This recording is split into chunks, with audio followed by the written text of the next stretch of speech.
For today's video mga langga, magluluto tayo ng liig ng manok at ating hugasan mabuti yan mga langga. Shout out nga pala sa ating mga kumpare dyan, paring Ranspinya, paring Puras, paring Alvin Doris Reyes, shout out kay YC Velasco at kay paring GB Fernandez, paring Pascual. Shout out sa inyong lahat, sa mga lahat ng nanonood sa aking vlog at lalo na sa kanila ni Cesar Ordinia, mga masugid na followers.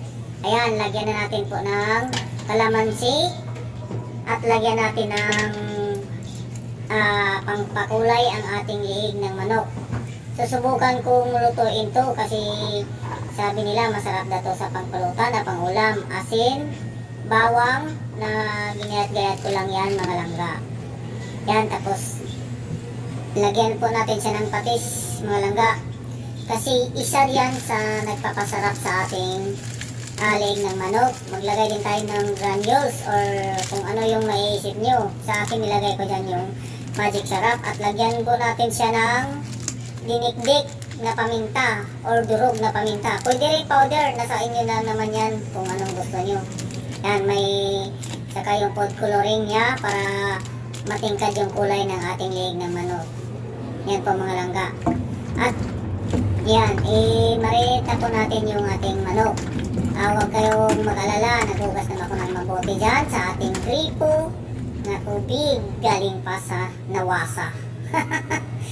Yan, binalot ko po yan ng plastic para po yung amoy niya at yung singaw niya hindi siya lalabas. Sa pagkakataong ito mga langga, ilalagay na natin yung ating cornstarch at yung ating harina. Pinagalo-halo ko lang yan mga langga para naman pag halo natin, sama-sama na siya sa isang plato. Lagyan natin siya ng yung crispy fry na para siya po ang nagbibigay ng lasa sa ating chicken liig ng manok. Yan mga langga, at kung nakarating ka sa video na to, please paki-comment kung taga saan ka. Lagyan natin ng paminta at shout out po sa shout out po pala kay paring Pascual, kay Francis Butleg, shout out, number 1 fans daw siya. Yan, ganyan po, isawsaw natin siya sa cornstarch na pinagalaw-halo. Yan, sinawsaw ko siya sa malamig na tubig at binalik ko siya sa ating pinagalaw-halo na cornstarch sa harina.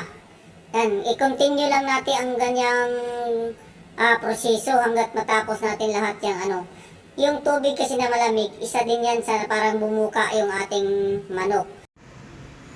Yan, tapusin lang natin siya malangga sa ganung proseso na balik-balik lang natin hanggat maubos natin yan sa pagkut. At i-ready na po natin yung ating mantika dyan sa kawali nga pinakuluan natin ng bahagya. Yan mga langga, tapusin lang natin yung pagkukut ng ating manok at ready na po yung ating kawali sa sasalangan ng ating manok. Ayan, tapos na po tayo.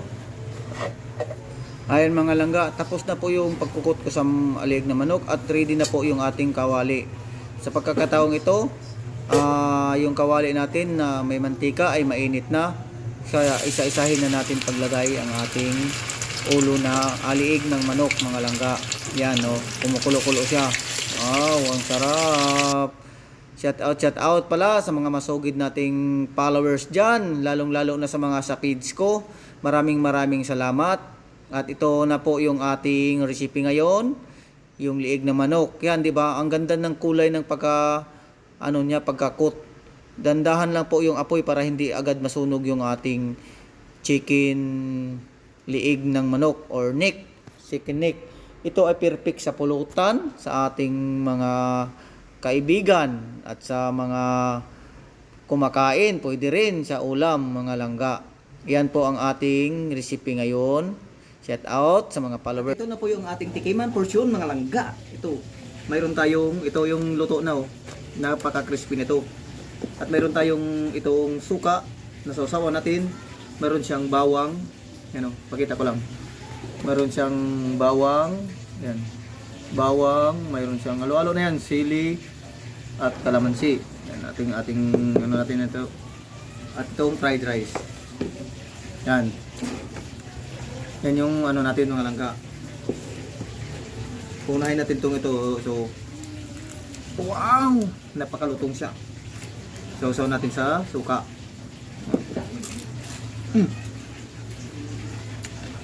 Kayo lang.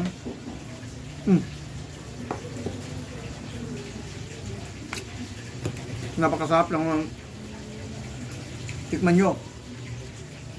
Malutong siya oh. Ito yung pakpak niya oh. Juicy talaga siya. Lutong-luto na. Yan. Sarap.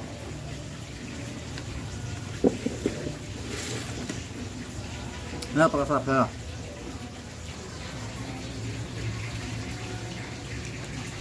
At ito na yung hinihintay natin mga langga, ang tikingang portion, yan o.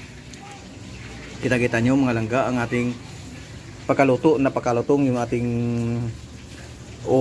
liig ng manok at saka yung mga pakpak niya. Yan mga langga, napakasarap. Kain-kain na tayo. Ito na siya o. Ito muna yung pakpak. Masarap. Ito yung exciting nating parts. You know, ano natin yung Bombay saka sarap. Parang sulit mga raga, sulit. Kaya tikman nyo na. Subukan nyo. Napakasarap.